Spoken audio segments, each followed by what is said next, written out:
大家好，我叫哥哥Chu，很高兴认识你们。大家好，我是陈旭涵。I'm Matthew Scott from Valve。大家好，我是谢元伟。I'm Jason Van。GADIO, this is Benson Russell from Naughty Dog. I'm Marshall Robinson, Naughty Dog. GADIO 的听众大家好，我是索尼电脑娱乐的负责人天天无人。Hi, I'm Yusuf from the Xbox team at Microsoft, and you're listening to GADIO。追根溯源，挖掘游戏文化，深入浅出，探索业界秘闻，聊游戏也能长知识。欢迎收听机核网GADIO Pro。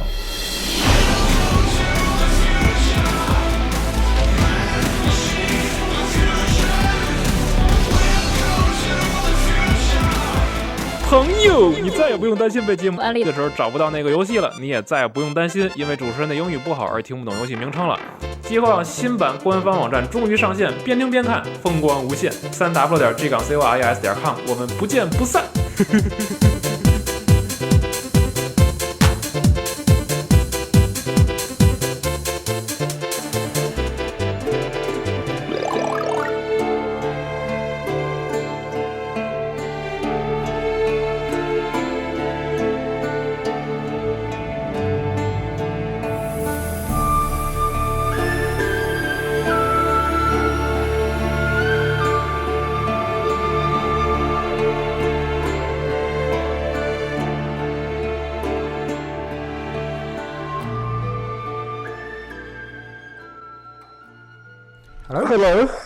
Hello. Is this Marcin? Yeah, it's Marcin here. How are you doing, guys? Hi. We're good. This is GameCORES from Beijing, and it's around midnight, but we are so excited. And yes, it's really an honor to have this interview. Okay. So many guys. So it seems, and waiting till midnight. It sounds kind of scary. You will be grilling. No, don't worry. It's how to say it's a Eurocentric world. So a lot of interviews, including E3, all start around midnight. Yeah, and we are very used to this kind of time schedule. Don't worry about that. Yeah. And okay. Yeah. Sorry. Probably video won't be too good because I'm not in Warsaw. I'm in Italy right now, and in the apartments I have the quality. I mean, if it breaks down, then I will reconnect afterwards. Okay. Don't worry. It sounds perfect for now. And okay. Yeah. And this is Henry and this is Max, and we are the two journalists for you today, and we are very pleased. And actually, both of us are really big fans of The Witcher. Yeah. Since the very first Witcher game, we are. And great to hear that, guys. It's like a miracle. Like for me, it was like around, I'd say 6 years ago. I played a Witcher on the PC of my friend because he has a really powerful PC, and I played that game by myself around midnight, and I wouldn't imagine today I'll have such a great opportunity to talk with the creator of such a great game, and so it's also like we have actually before this interview we have released the news on our website. And we have collected a lot of questions from our fans, your Chinese fans, about this game, and their feedback. Their feedback so enthusiastic, and they're really that passionate, and we have collected so many great questions, and I think this interview will be a great one. All right. So let me maybe first a small introduction and disclaimer, because I'm actually not a developer myself. I created the company, I'm running the company, but I'm not developing the game. I mean, I take important part in all the strategic decisions, the milestones, all the stuff. But I'm not the creator. I'm the creator, the co-creator of the company. Yeah. Yeah, we understand. So I'm very vocal. I do a lot of interviews, but whenever we start touching mechanics, game design, I never want to talk too much because it's really not my cup of tea. Okay. Okay. Yeah, we have prepared all sorts of questions. Not only limited in the games. We have a lot of our fans even know a lot about your a lot of your personal histories, very interesting personal histories. Oh my God! Yes, they have done a lot of research. And we don't even know that, actually. Okay, fire away. I mean, I assume you will be recording it, or you were writing down, or we are actually recording the audio.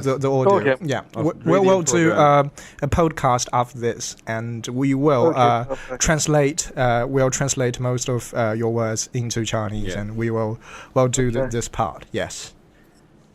Okay. So thank you for your time. Shall we begin? Shall we begin right now?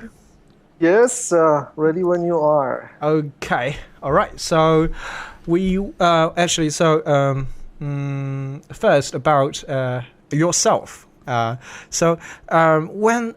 in the first place, like we can turn back the clock to probably like 10 years ago, 20 years ago. When did you why did you decide to create the CD Projekt in the first place? Yeah, so it's a long story.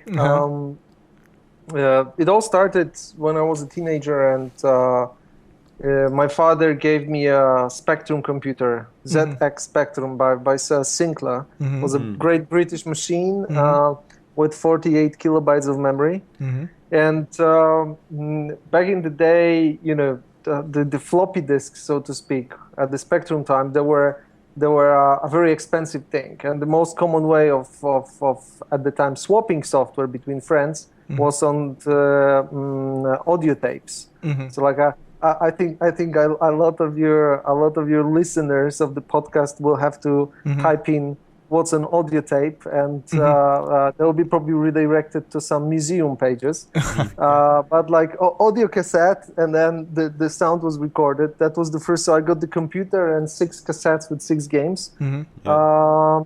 And I totally sunk in. I started programming. I started playing. I made a lot of friends. And then the next step was a Commodore Amiga, which was a super popular machine in Europe. I mean, the center of it was Germany. We were fairly close, so there was a lot of the demo scene, people coding on Amiga, a lot of great games. If you look at the cloud developers, like for example Bitmap Brothers, yes. I still remember the Xenon game, it was kind of a similar to coin-up shooters, and all this stuff. So I was totally fascinated. I mean, Amiga was probably one of the best gaming machines I had. And then after a couple of years, that was already high school, obviously I got into a PC, and I practically stayed until today with the PC, although it's slightly better and a little bit faster these days, probably like a couple thousand times.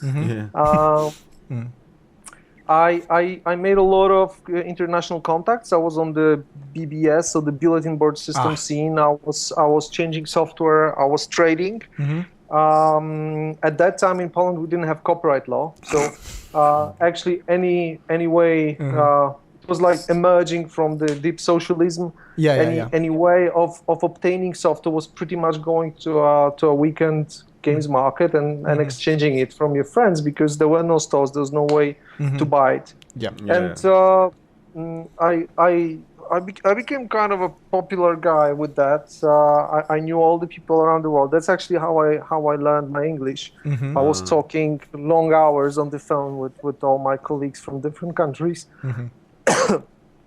And in my high school, I came across Michał, the co-founder, Michał Kiciński. And after high school, through my US contacts, I saw that there is a novelty coming. That's the CD-ROM, and that was incredible, because if you probably remember, one floppy disk, the 3.5-inch one was 1.4 megabyte of data. And these disks were currently breaking, demagnetizing. You were getting a game like on 8 disks, and for example, disk number 7 wasn't working.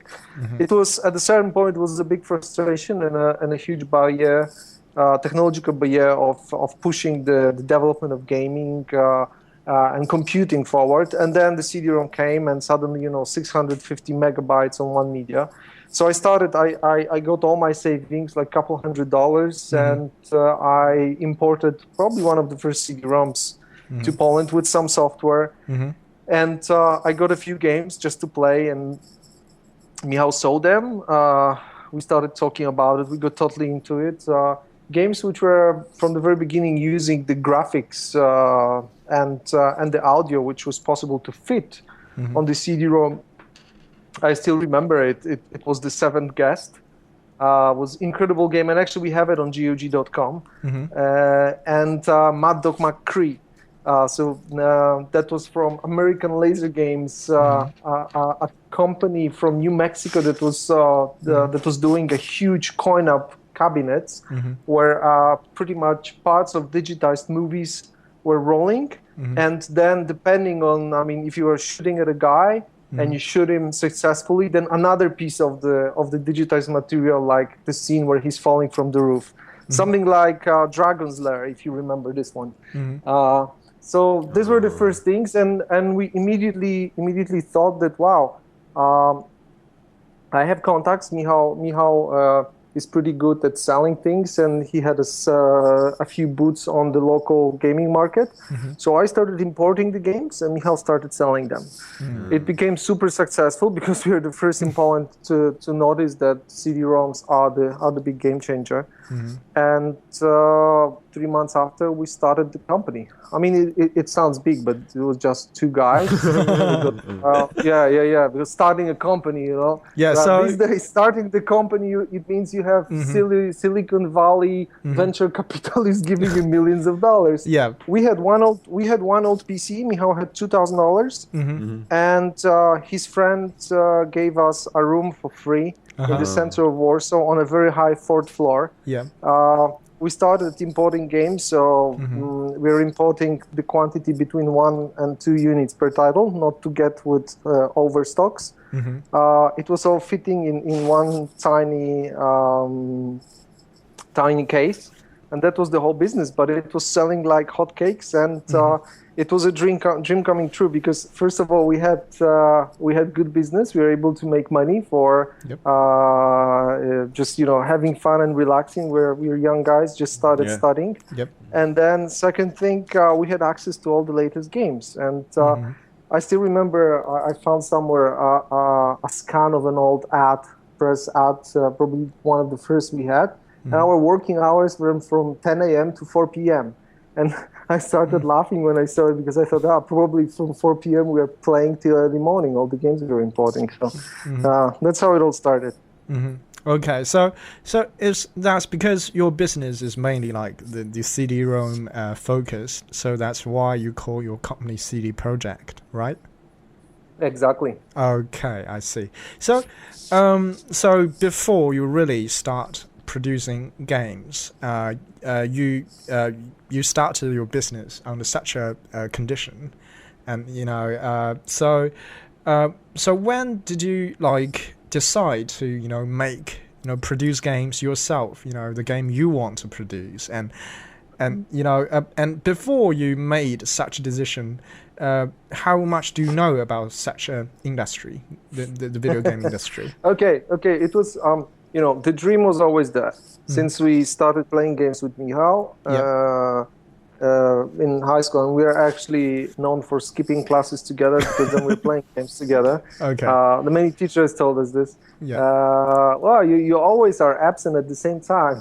How comes? And I was saying, we had some other things to do. We didn't tell them we were playing games. Back in the day, games were a very nerdy thing, Okay, yeah.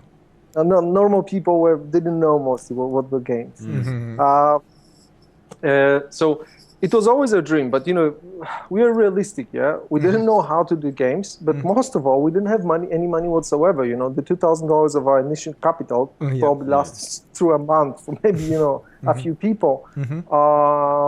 So we thought, okay, we'll start with this. We'll grow it. We'll start making money, and actually within 6 or 7 years, we became the major force in games distribution in Poland, and then Central Europe, so Poland, Czech, Slovakia, Hungary. The business grew to quite a nice scale, and only then we decided we'll start doing our own games when we are able to fund it properly. But obviously, it didn't happen like super conscious decision. Yes, we have the capital in the bank, and yes, tomorrow games. It wasn't like that. it was actually, I think, good karma, so to speak. And certain unforeseen events coming together at a certain time at a certain place. We were distributing one of the companies we were distributing among the others was Interplay, and it was the heyday of Interplay, like Baldur's Gate and all this stuff. And we went. I think it was our second E3 in Los Angeles, and before E3 they organized like Export Territory Day. So we were invited to their offices in Irvine, in California, and then we went to see Shiny Entertainment, Dave Perry, and the guys who at that time were working on The Matrix in Laguna Beach. And I remember we went, we are always huge fans of RPGs, and we went to where all these great games are developed. The Black Isle Studios, the part of Interplay. Yep. We met Fergus Urquhart, who is right now running Obsidian. We met Brian Fargo. We met a lot of these people, created our favorite games. Yeah, exactly. And at that time they showed us a game, Baldur's Gate Dark Alliance. It was the first game from Interplay that was exclusively for console, and I believe it was for PS2. And the game was just looking amazing. They showed us the presentation. It was more like an action RPG. I think it was developed by Snowblind Studios. It was really looking gorgeous at that time. And at the end of the presentation, we asked them, hey, so guys, so when is the PC version coming? And it says, hey, there is no PC version. And we're like, hey, how comes? But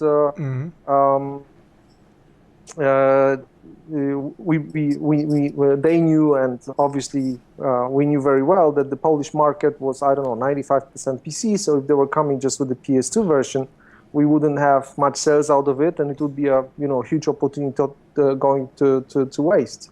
So we were thinking the whole day, and in the evening we started talking with the guys, and they said, hey, if you want a PC version, make it yourself, make a conversion. And we said, okay, let us think about it. After E3, we flew to Interplay Europe in London. They actually gave us a PS2 dev kit. I think we still have it somewhere. And really? We flew back. Yeah, we flew back. We smuggled it. We smuggled it in a bag. We didn't have any papers for it. And at that time, Poland was not part of the EU. So the control was kind of strict. And we found a guy who had some technology. He made a shooter in the past, just a local game, not a big one. And he said, okay, I'll do it for you. He started, and probably after a month or two, the Interplay Europe people called us and said, hey, the situation at the company doesn't look too well, doesn't look too good. Nobody will pay you. Don't sign the agreement. Just forget about it. Keep the dev kit. Just don't do it.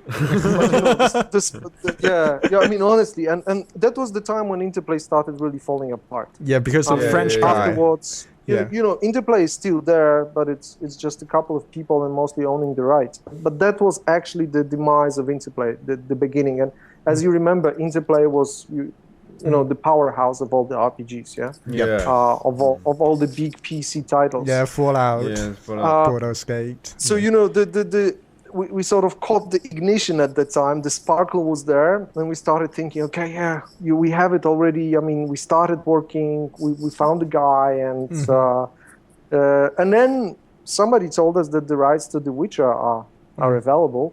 And just to put it into perspective, what The Witcher is in Poland. The Polish name is Wiedźmin, and it's based on a series of books. And Andrzej Sapkowski, the author who created it, for us, he's Tolkien. So any Polish person you ask about Wiedźmin, they will tell you, wow, Wiedźmin, yeah, I know it. And most of them read it. So it wasn't just, grabbing any intellectual property and working. It was like working on the cult thing. I still remember when I read the first story about Striga back in high school, and, it was in a science fiction monthly. Amazing stuff. And then, we had the opportunity to work on it. So we bought the rights and started working. We started working with the guy outside of Warsaw, and I think we had 4 people. And we planned to make a huge RPG, scaling up to 15 people. We thought 15 people, it will be a huge studio, and we'll all do it. So just again, to put it into perspective, we have no bloody clue how to make games whatsoever. After a year of development, luckily, it was just 4 people outside of Warsaw. It was cheaper, so it wasn't a big cost. But we had a tech demo. It was like a one location, and we went around using our distribution contacts. So we distributed most of the gaming companies, so we knew all the right people. I mean, we knew how to do business. We met the right people, and after a 2 weeks tour around Europe. Because back in the day there was no digital distribution, so we really had to talk to all the guys face to face. We call them the gatekeepers. Yes, if you didn't have a publisher, you were not able to get your game to gamers, because the only way to get your game to gamers was to put it on the shelf in the stores all around Europe, and then consequently all around the world. So the guys at the publishers, they were deciding if the game will make it or not. The famous green light committees, yes. But we talked to the gatekeepers. We just talked to the gatekeepers, and then after these 2 weeks, we got 2 emails after I think like 10 meetings, and the emails were written in a very nicely polite English, and pretty much the meaning was that it's really not good enough. And we are like, oh shit, yes, we suck, it's our dream. But we're always quite stubborn. So first we started talking to the guy to move him to Warsaw. And the main problem we had was the technology, because it was his proprietary technology and he didn't want anyone else to touch it. So the first barrier we had is that there's just one programmer working on. There's no way there will be more. So I think we talked for a month or something, and then we said, okay, we got to part our ways. We actually went to the city. We packed. We moved the people. We moved 3 people. He stayed there. He said, okay, I'm not doing anything with you anymore. And we started working on the graphics, on the design in Warsaw already. So in our offices. Actually, the studio started in a warehouse. We cut out a part of our warehouse and we put the guys there. So it wasn't a really nice place. Yeah. And then, very, very, very short time afterwards, we were at E3, and we were walking around, and in the West Hall, there was the BioWare booth, and in the past, we were distributing all of their games. So we fully localized Baldur's Gate. We knew them. We were in touch. Yeah. And we came by their booth and asked them the question, hey, we know you have this engine, the Aurora engine, and you didn't license it to anyone. Maybe it would be interesting for you to license it to us. And they scratched their heads and said, yeah, it's good you're asking, because we were just thinking about licensing the engine. Let's give it a try. So they gave us the technology. Probably 2 weeks later, we started working. It took us a couple of months to sign the agreement, but sort of magically, we came into possession of technology which enabled us to prepare a prototype within the 9 months. And the E3 after this one, where we asked for the technology, we actually. They invited us to have a place at their booth at E3. So BioWare, in a way, was helping us to show our game. We had a place in the corner. They were showing a huge game of theirs at that time. It was Jade Empire. It was an Xbox, the original Xbox exclusive. And we were in the corner, so they were like having all the GameSpot, the IGN, all the big guys. And then they were saying, and by the way, we have this really cool Witcher guys here, and they're here. They're from Poland. They have a cute little game called The Witcher. Take a look. Cute little game. No, these are my words. I'm twisting them a bit, but they have this game, this cool game, The Witcher. And we're like, wow, we have all this media, and this has really given us a kickstart. And we actually had a very, very positive response, because thanks to the literature of Andrzej Sapkowski, thanks to the books, we had a very solid substance to build upon. And one of the cornerstones of the whole Witcher world is that we have actually been very direct with bringing the feel of the book to the game. So it's very grim, it's very mature. From the very beginning, we wanted to make a game for a mature audience. I mean, these days you see it like, I don't know if you for sure watch Game of Thrones, yes? But right now, everybody loves Game of Thrones. But when they started broadcasting it, people were in a shock. How comes one of the heroes can die? It was unusual before, it was all sweet. It was more like a fairy tale-ish kind of, like, the big RPG games back in the day, like Dungeons and Dragons. It was all very, very candy-like, candy-like, no romance, and suddenly here Game of Thrones or The Witcher, you have sex, you have decapitation, your friends are dying, there are people vomiting on the streets, there are brothels. And come on, that's how medieval world looked like, and Sapkowski really depicted it extremely well in the books, and we're true to it. Yeah, and by the way, George R. R. Martin and the author of Witcher, actually, they were born the same year, according to my knowledge. Yep. I didn't know that. and I've heard they have talked, and they are kind of like personally they're quite good friends. Yep. Oh. So it's a very small. I for sure know that Andrzej Sapkowski is a great admirer of George R. R. Martin's writing, but again, if you remember before the TV show, George R. R. Martin, I think he was a very popular fantasy writer, but people like us geeks, we read it, but normal people didn't. He was, he was occupying a big space in the shelves in the fantasy section, but that's it. It wasn't going outside, and suddenly, right now, it's a mass market commodity. So can we? Okay, so that's really fantastic stories, because I didn't really know that you have so many contacts with Interplay, with BioWare, but so we have a large series of questions about The Witcher, the video game Witcher. Because these days, it's a really popular sentence in China. We say that today. Would you like the game? Would you like to play Gwent with us? It's like everything. It's like it's just like like the Elder Scrolls, Skyrim. Like I once was adventure like you until I got an arrow on my knees. It's something really popular. Even some guys, they don't play video games, but they know this sentence. Would you like some Gwent? And so there are lots of questions about The Witcher. And so you mentioned that you were a reader of The Witcher, the novel, when you were in high school.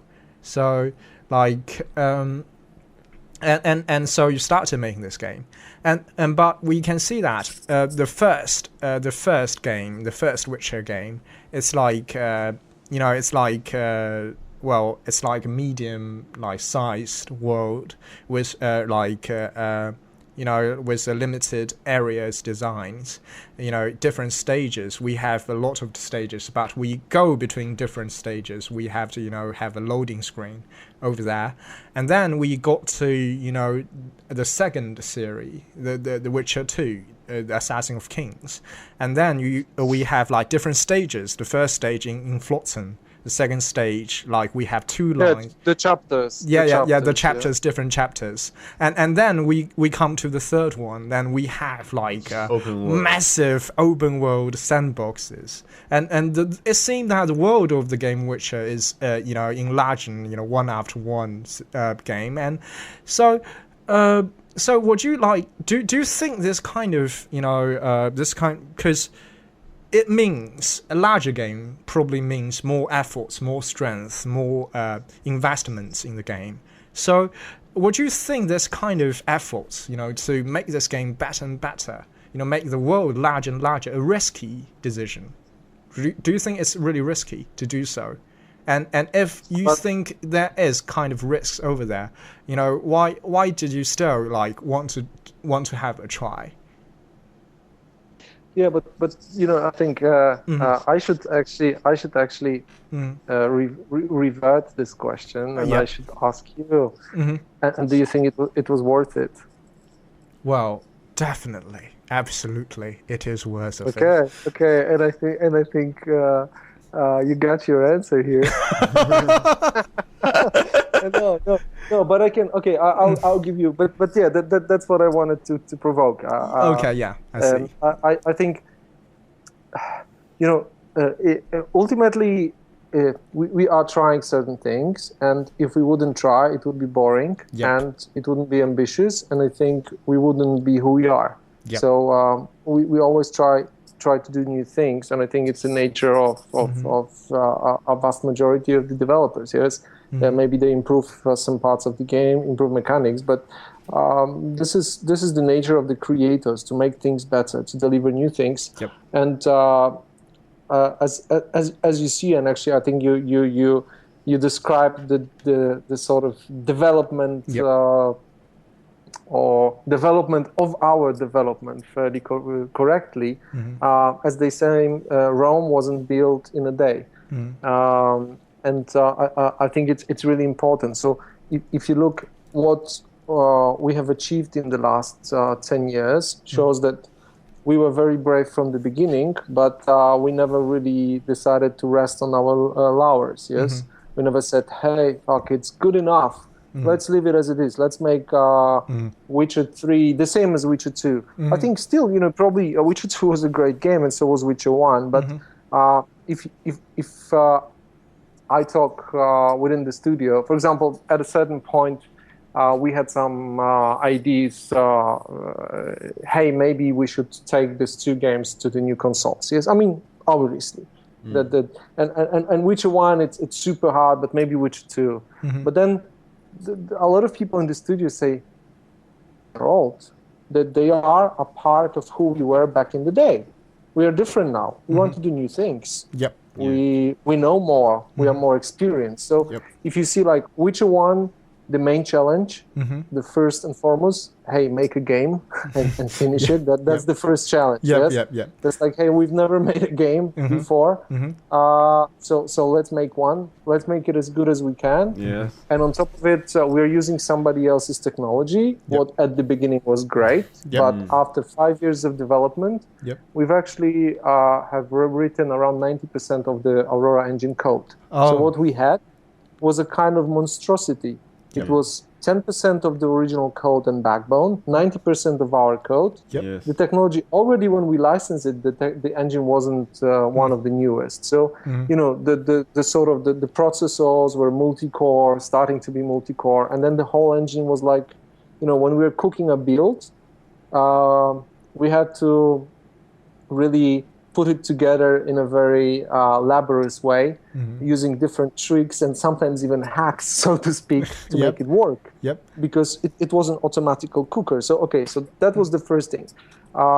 We made a game targeted more at the core audience. That's where we wanted to be at the beginning. It was very well received. We started to learn how to do good storytelling, and then you can see the evolution in Witcher 2. So in Witcher 2, you have, first of all, our own technology, the Red Engine. Yes. Initial PC, then X360. Because of the problems of the architecture of the PS3 back in the day, it would have taken us way too much time to make a PS3 version, and also the console was less powerful. I think it really was tough. We didn't want to disappoint Sony gamers, the PlayStation gamers, but we said like, hey guys, I mean, if we have to work another year and sacrifice the quality, I think it will disappoint everyone. Let's pass on it and let's move on to Witcher 3. So in Witcher 2, what you can see is, look at the difference how the story is told. So what kind of cinematic way of storytelling we're using, the close-ups, the dialogues, the small little gestures. And of course, our lip sync wasn't perfect, this wasn't perfect or that, but the game was at a different level. Also, if you see like we took a certain maybe not a creative risk, but definitely some people would say that we wasted a lot of money and a lot of development time, because the central chapter, you can play it two ways depending on but which side you choose. Which side you choose. Normally, a good, financially optimized publisher would probably peddle it as a DLC. but we said, hey, we want it. We think it's cool because people will replay it most probably, and actually quite a few of them did. And then with Witcher 3, we knew, okay, we have the technology now. We really learned how to do the storytelling. The technology is our proprietary technology for our RPG games. That's really, really important because with Witcher 3, of course, with the next generation, we spend a lot of time with the tech, but we are just taking it to the next level and not doing the basics. So huge part of the team, they could concentrate solely on doing a cool story and doing the quests. That's what you see. I think that's really what gamers are after. Yeah, I think the graphics are fairly important, but even if the graphics would be a little bit worse and the story would still be great and engaging, they would love it. That's why people play RPG games. At least that's how we see it. And then Witcher 3 is just the final accomplishment in terms of the Witcher series, and at the same time the closure to Geralt's story. So I think it fits well. If you would ask me, I think with Witcher 2 we just wouldn't be able to make an open world game, and I'm glad we are taking maybe not one step at a time, but only 10 steps at a time, not 100 steps at a time. Okay, good, thank you. And now our next question would be, you see, nowadays a lot of games seems like sandbox and open world is the most popular, very popular word. Direction of the of the game design these days. And so would you think it will be like a very good tendency or not? Whenever I play games, and I don't play as much as I used to, also because, sorry to say that, but I find a lot of games just boring. If it's more of the same stuff, another open world just for the sake of having it, I don't see any purpose. Just I think there is a certain purpose of what you want to achieve. If it's good for the game. Yep. If it's a living and breathing world, let's take, I don't know, Red Dead Redemption of GTA. Yeah? It makes perfect sense, yes? Yep. This game in a non-open world wouldn't be that good. It would be an inferior experience. You wouldn't feel the freedom. You wouldn't feel really in this world as a vital part of it. And that's also very much our take. We serve you an open, living and breathing world and tell a story in this world. So for us, as we created the game, I think it's also very important to stress it was first the story, then the world. Yeah. And not, hey, let's create a world and then put the story inside. Yep. If I see a game like that, or games like that, and there's quite a few of them, then I'm asking myself, hey, so what is interesting for me here? Probably nothing, so I'm not playing it. That's how I see it. I think, obviously gamers demand more freedom, but with certain games, like I don't know, look for example at I really like storytelling games with storytelling. So I look at the Telltale stuff. Yes, I'm a huge fan of what they did with Walking Dead and The Wolf Among Us, and this is far from being anywhere near open world. It's on rails, but I like it. It's good storytelling. So if it serves a purpose, yes. But the first question is. So there is this open world, and what is it giving me as a gaming experience? Does it make sense? Okay. So when you are producing Witcher 3, are there any incidents that have happened which really influenced the publishment of the game, and also the whole development of the game? Anything crucial, important, serious? Okay, I think even well-controlled games development, which I believe our is one big walking accident. Yep. And especially when you have next gens in the picture, and you are coming not that far from the launch. I think it's just one big work in progress.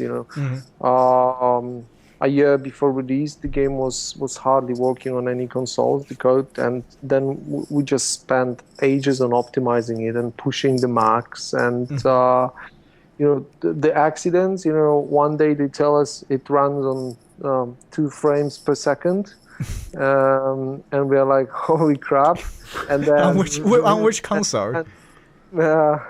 I will not name the names. Okay, I see. Okay. But actually, frankly speaking, it's irrelevant. I can answer on both. Yeah.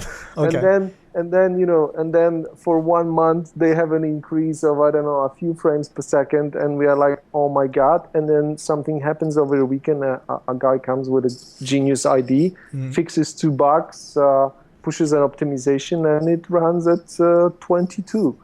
And so I think this is the nature of games development. It's very experimental, and you have to have very, very strong nerves. Yep. I'll say it's a roller coaster ride, right? So to speak. Yep. Okay. So we can now come back to a little bit. We have asked a lot of serious questions. So something. Let's have something more enjoyable to talk about. It's as we have mentioned that it's really a popular culture phenomenon about the card games, Gwent in your game in The Witcher 3 right now, and a lot of people in China even don't call your game Witcher 3. They call that Gwent 3, and so why did you when could you share us some stories when you are designing such a a minor card game inside such a a Witcher world, and so when for which reason did you decide to add such a interesting little game inside this massive open world game? The originally in the Witcher lore, there is no Gwent. It's our invention. So there is some game in the taverns. I don't remember what it is originally. There is of course fist fighting. It's called Barrel or something. There's a game played by the dwarves, right? Yeah. There is one, and then we wanted obviously to make something cool, adding some cool mechanics, which blends in very well with the story. As you can see, the fist fighting, we've taken to the next level, and actually that's also part of a sort of mini game, which I'm enjoying a lot. And then you can blend it with the storyline. So you have challenges, you have quests. I think people like to be challenged constantly, and if you add different kinds of challenges in an RPG, so not only like, hey, do this quest, do that quest, follow the story, or help someone, but suddenly become the master of Gwent or become the master of fist fighting. I think it's spicing things up. And I can tell you the story of Gwent, and actually I will send you an article afterwards. Cool. Which was published, and the 2 creators, co-creators of Gwent are talking about it. So actually, Adam Badowski, the head of the studio, wanted to have another game, but we were running out of time. So there was a concept of something relatively simple. But then one of our designers, Damien Monnier. He said, no, give me a weekend, and together with Rafał Jaki, who's our business manager, but he's also helping designing the game, and he's a total uber nerd as far as board games are concerned. So whenever we have a question, we go and ask Rafał, and they both said, no, Adam, please give us the weekend. And he gave them the weekend, and on Monday they came with cards cut out of just regular paper, they played the game in front of him, and he said he was actually about to can it before the weekend. He said, okay, we have no time, it's we are late in the development, and he said, wow, I like the game, go for it. And that's the whole story of Gwent. It's so interesting. So it's not true that great things and addictive things sometimes need ages. No, it was a weekend. Of course, it was then polished and the rules were polished. But they were both total, card game aficionados, and they came up with the concept of Gwent and then expanded it, and then it became a really vital part of the whole Witcher experience. Yes. Yes, and also the name Gwent. Actually, we have found out that actually it was like a medieval kingdom name in Wales. And so, why did you decide to name such a game Gwent? I actually don't know. You don't know that, but I can tell you. Just let me find the words. In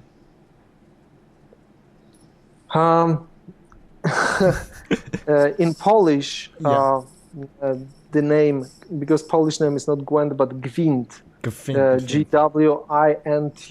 and the name it's pretty much the steel part of the screw which you screw on. That's Gwint. Okay, I see. So that's the Polish name. I can ask them how they came up with the name. Okay. I don't know. For me, it was an automatic kind of like I got it and I didn't ask. It was like, wow, it's a really cool name. Okay, so it's kind of anglified in English to be Gwent or something. Probably that looks like a Welsh name or something. Probably. Yeah. Okay. Cool. So, have you ever considered to have an iOS version of Gwent? And also adding the PvP version. I knew the question is coming. I mean,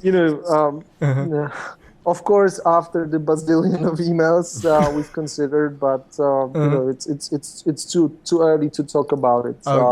All I can say right now is that when if there will ever be a multiplayer version of Gwent, it will have to come from us, because a lot of people tried to do it and they ask us if they can do it, but we cannot really give people all this stuff and say, hey, go and run with it, because it is a very important part of The Witcher, and then it could destroy the Witcher experience, even if it's happening outside of it, because obviously they would want to use the characters, they want to use the cards and whatnot. Besides, don't forget that a multiplayer Gwent is a totally different beast than the single player stuff which you have in the game, which is designed for it. So it really works well. Is it going to work well in multiplayer? We'll see if we'll decide to make one. Okay. So about that, can we say that most of the development of the Witcher 3 is only happened within the CD Projekt? Have ever invited some freelance? For some freelance teams to do part of the game. We had. I think it would be best for you to look at the super long credits, because there were really hundreds of people. That's really long. But the game itself, the whole core game, was done in house. We had some tech support from outside. We obviously we used the queue. Quality assurance all around the world, but I think we really believe that to deliver this kind of quality, the whole key core creation of the story, of the programming, of the graphics, of the art style, it has to be of the design, it has to be in-house on site, because then we can guarantee the harmony, that it all works with each other, and then that it makes all logical sense for the game and within the world afterwards. The styles, it's way easier. It's all happening in Warsaw, in Poland. Okay, cool. Okay, so partly small part was done also by our studio in Krakow, but they are part of our team. So it's just 300 kilometers away. That's it. Okay, I see. Okay, so we have also noticed that there's the English accent, in the English version of Witcher 3, that differentiated according to the different kingdoms you're from. The northern kingdoms, they sound like a perfect British accent, and the Skellige, they sound like an Irish or Scottish, all these Celtic accent, and the Nilfgaard, they sound like a very foreign English accent, since they don't speak the common tongue in northern kingdoms. And so you have differentiated all these accents in the English version. So does such kind of differentiation exist in the Polish, language versions? It's actually it's a very good question you're asking me. There is certain differentiation, but I think Poland is not so diversified in terms of accents. Yeah. You have, in Polish language, so it's much harder to achieve. I really enjoy the Polish version, but if I would say Polish, I'd say in terms of accents, English version, it's probably better because it's culturally makes more sense to diversify than and even by foreigners like you guys or like me, it is easier to appreciate it and get it and understand it. With Polish, it wouldn't make much sense. And actually, both Polish and English versions they were written at the same time, so it's not really translation. It's more like a cultural adaptation or it's rewriting. Okay, I see. If you look at the sophistication of jokes and the metaphors and the relations to cultural phenomena, it's a very sophisticated writing which has to be perfect in every single version. If a translation is lousy, the game is pretty much crap because you experience something that's not true for you. So we really the whole localization / cultural adaptation process. We had 14 language versions. It was a gigantic accomplishment, really, and including practically all of them well done in house and coordinated in house, with the exception, I think, of Japanese and maybe one more. Including the traditional Chinese. That's another reason why this game is very popular in China now. Yeah, and we really appreciate such a kind of effort, even in the. How is the translation? How was the translation? Do you like it? It's to the most part, personally, I would say it's really good. It's really good, but do you know? Have you ever heard about this? That the name of the horse, the Geralt's horse, is Roach, right? And so roach, I think it's named after a kind of fish in the lake, right? Yes, exactly. Because very, very popular fish in Poland. The serious horse is named after kraken, right? It's like kind of they're all marine creatures, and the Chinese translation of the name of the horse is carrot. There's carrot, not fish or roach, because that kind of fish is not really so commonly seen in China. So they just translate into carrot. Yeah, because would you prefer would you prefer a girl to ride a shrimp? Oh yes, I don't know, but I think the translation of carrot, because its English name is roach, and the carrot in Chinese sounds like 萝卜. So that the roach 萝卜. So it sounds more similar. That's the reason they call that the 萝卜. But 萝卜 it's more radish, isn't it? Eh? Yes, more radish. Yeah, kind of like that. But it's a really interesting translation, and so. I think to most part the Chinese translation is all right. But I still have little mistakes. There are little mistakes, especially in pronunciations, because probably the Chinese translating team, they've got the text first before they have the vocal files. So it's like they have to, for example, Skellige, right? The name of these islands, Skellige, we know it's pronounced like Skellige until we get the games and we hear the English, these English vocal, they pronounce the word Skellige. But if we just look at the spelling of the word, probably we sometimes misunderstand the pronunciation of the word as Skellige. so they translate the name as Scalige. Okay, we'll have to try harder next time. But I'm personally quite obsessed with the language versions. And the foundation of CD Projekt as a company was to deliver games in Polish to Polish gamers. And a lot of the publishers back in the day really didn't want to do it. They said the market is too small and so on and on. But with actually The Witcher, we were the first game, the first RPG fully localized to Brazilian Portuguese, and the game was a hit there. Wow. Just because we did what we did 20 years ago in Poland for our market, and then we are a huge hit also in the Middle East because we are the first RPG local text localized to Arabic. And these are the things, but then the localization has to be really good because it breaks your immersion. And we really appreciate such kind of spirit and really like it. Thank you so much. And okay, and also there is like acting of the the mouth, the lips, in the cinematics in the games.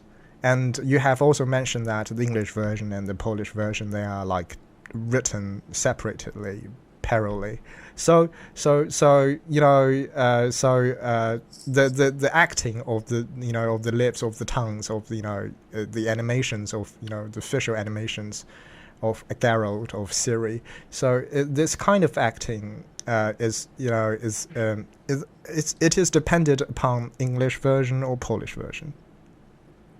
No, it's not dependent on the version. Actually, there is an automatic algorithm which we spend quite a lot of time on, which is analyzing the vocal, the sound. Yes, and depending on the sound, you have different lip sync.